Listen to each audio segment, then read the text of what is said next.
大家好，今日嚟到灣仔帶大家睇新盤。咁今次睇嘅新盤係恒基位於活道15號嘅 Woodies。咁冇錯啦，發展商起呢個名呢，就係因為佢喺活道，咁就係 Woodies，咁就完成佢嘅起名啦。咁就講一講呢個樓盤嘅基本資料先啦。咁呢個發展商就係恒基啦，咁單位就167伙。咁嘅戶型呢係一房緊廚去到三房緊廚嘅。大家冇聽錯，呢個樓盤係有一房緊廚嘅。喺呢個新盤猖狂嘅年代，一房緊廚簡直係十分之稀有。咁呢個樓層嘅高度咧就3.5米啦，亦都只係特高樓底，大家嘅所有家私啊，所有嘢都可以向呢個高空發展啦。對於空間嘅利用度係多咗好多嘅。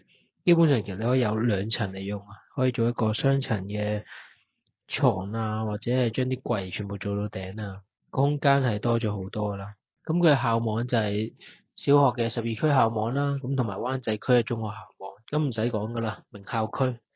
咁預計嘅關鍵日期咧就2027年嘅2月28號啦，咁大概有成年半嘅樓花期。咁我預佢應該都會準時甚至係早交樓噶啦，因為我去地盤睇嘅時候，我見佢嘅層高已經起到20幾層啦。咁當然外牆嘅棚就未拆啦，咁但係佢已經起到廿幾層嘅情況底下，其實一年內應該都起完嘅啦。樓花期佢都可能唔使年半咁耐。嗱，咁啊，我有一樣嘢就係佢嘅地租啦，佢地租係999年嘅。咁呢樣嘢對於香港人嚟講，可能就冇乜感覺啦，就係香港人可能覺得層樓喺度就係你噶啦，唔會有變化噶嘛。咁但係呢樣嘢對於內地人嚟講咧，佢哋會比較 care 少少嘅地租呢一樣嘢，因為大陸嘅有時地租係得嗰60年，跟住就要俾國家收翻嘅啦嘛。咁但係香港當然完全唔同啦。咁呢樣嘢係對於大陸人嚟講係有一個嘅 bonus 嘅位喺度咯。由灣仔站一出去到樓盤，大概需要5至8分鐘嘅距離啦。其實過條馬路之後直行就已經係噶啦。咁跟住落嚟，我哋就睇一睇示範單位先啦。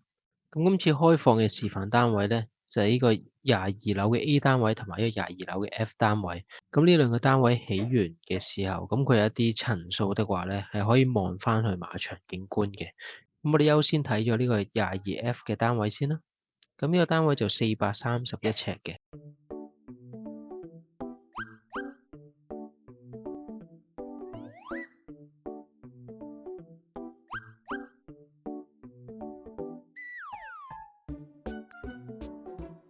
完全夠入，跟住有個好似好先進嘅花灑頭，房收納空間側邊有好多個廁紙座，佢呢度門咧中間做咗一個鏤空設計，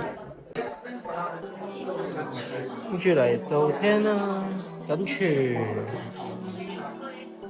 勁多人，哇有光，冇焗爐，跟住櫃，哇做晒成個邊。跟住係明火煮食，再加個洗機喺邊，跟住雪櫃、超啲櫃啊，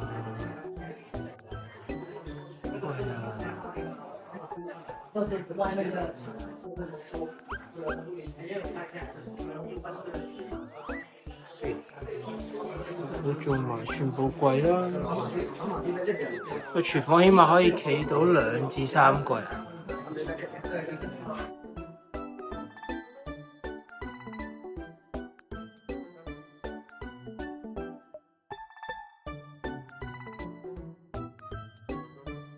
咁呢個單位嘅露台係採用咗摺門嘅設計啦，咁大家可以見到佢用摺門嘅方式嚟打開呢度門的話，可以用盡晒成個露台。咁大家平時擺嘢啊，即係你可以擺張凳啊，擺張吧台喺出面食嘢係完全冇問題嘅。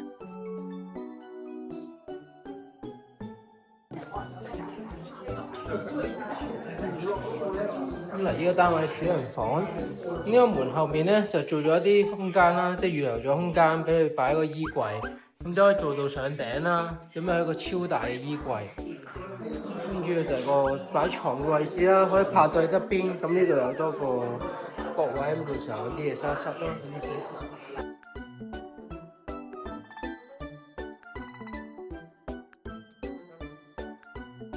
嗰間房啦，門後面都係做咗個衣櫃位嘅，咁就可以都係做到頂。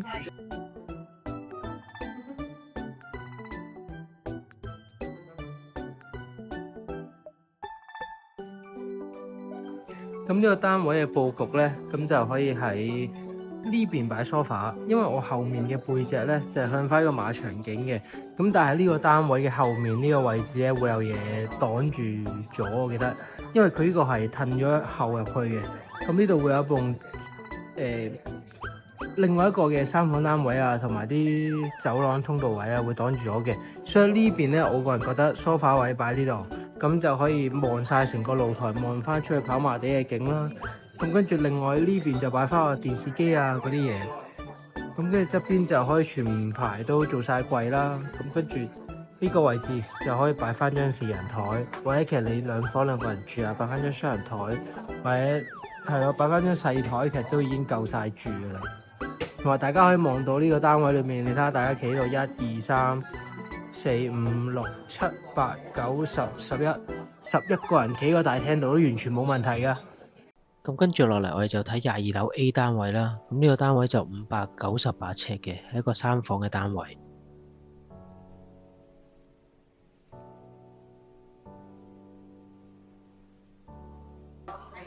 咁就嚟到下次啦，門口轉角已經係啦。咁就下面都係做咗啲櫃啊，收納空間啦，幾靚仔。咁就呢度都入到去嘅個人，閂到門，不過就唔可以太肥咯。呢啲就廁所門啦。咁有人去廁所嘅時候就要小心啦，因為個位都有少少窄。咁就做咗啲櫃啦，拆開咗嚟睇。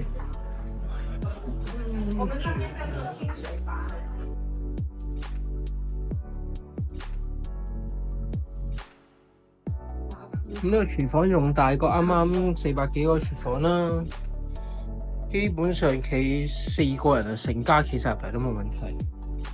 咁就都係下面做咗一個嘅洗衣機，跟住有3個爐頭啦，2個細嘅，再得多個大嘅，基本上煮所有嘢都 OK 噶啦。咁下面有埋個西門子嘅焗爐啊、雪櫃啊呢啲嘢啦。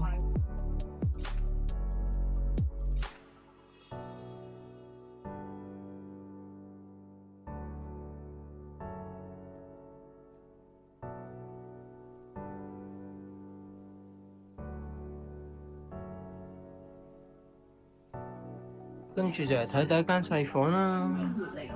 咁呢一間最大單位咧，咁佢做晒家私嘅。咁其實大家見呢張好明顯係 sofa 嚟嘅，不過擺張單人床都冇問題啦。跟住隔離都係要做到頂噶啦，呢邊特高樓底做到頂個櫃，跟住下面先再做書台咯。另外一間嘅細房。係咯，咁好似其實佢咁設計都已經冇問題㗎啦。呢度呢一間房就我覺得望翻去馬場景嘅，即係望翻去跑馬地馬場啦。咁呢個直望就係跑馬地馬場嘅。咁呢度就一個嘅床啦，單人床，之後床頭櫃，然之後側邊做個衣櫃。咁睇大家訂做定買普通家私啦。咁終於入到個主人房啦。咁呢個主人房門後面咧就一個衣櫃嘅位置啦。咁就廁所啦，同啱啱嘅400幾尺一模一樣啦。咁就名次嘅設計嚟嘅，全部都係。咁唔使講啦，個門就大好多啦，大過廳嗰個。主人套房係十分之緊要。跟住睡房啦。大家都可以望到啊，3P 係輕輕鬆鬆嘅。咁呢個衣櫃其實到時候自己買完可以唔做都得，因為門口呢度已經有一個嘅衣櫃啦。咁呢度可以到時候做啲嘅床頭櫃啦。咁成個人就成間房輕便好多啊，或者做3邊落床都冇問題。之後嗰邊會有好多個床頭櫃啦。咁基本上夠晒住㗎啦，呢間房特高樓底向上發展都得。睇下佢哋幾中意3P，大家可以望到模型啦。咁而家呢度嘅呢個係就係3房，即係啱啱我哋睇最大嗰個單位嘅方向嚟嘅。咁呢邊嘅方向景觀咧就係望翻一個馬場景嘅。咁所以呢個就啱啱我同大家講嘅話，點解我靠外坐會靚啲咧？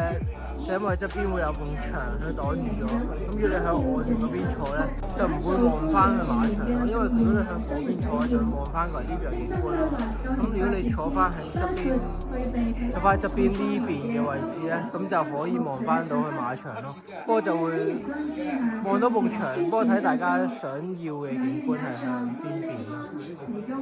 咁同大家講完呢個樓盤嘅一啲基本資料啊，同埋睇埋佢嘅示範單位。咁喺最尾想同大家講一講佢嘅交通啊，同埋佢一啲嘅配套啦。咁其實樓盤就活道15號啦。咁喺活道對出嘅灣仔道咧，其實就係一條嘅主幹道啦。咁佢前面就會有一個嘅最近會有一個嘅巴路士街嘅一個嘅巴士站嘅。咁喺呢個站入面咧，其實佢嘅巴士嘅類型就四通八達㗎啦已經。咁不過部分嘅巴士大家就要留意翻佢嘅時間啦，因為唔係所有嘅巴士都係一至到日都係開嘅，咁有啲就喺星期六日嘅時候就唔會開啦。咁基本上去觀塘裕民坊啊101，咁之後去何文田啊109，咁仲有一啲182去翻愉翠苑，即係翻嚟新界嘅都有。咁去安達臣道啊68號啊。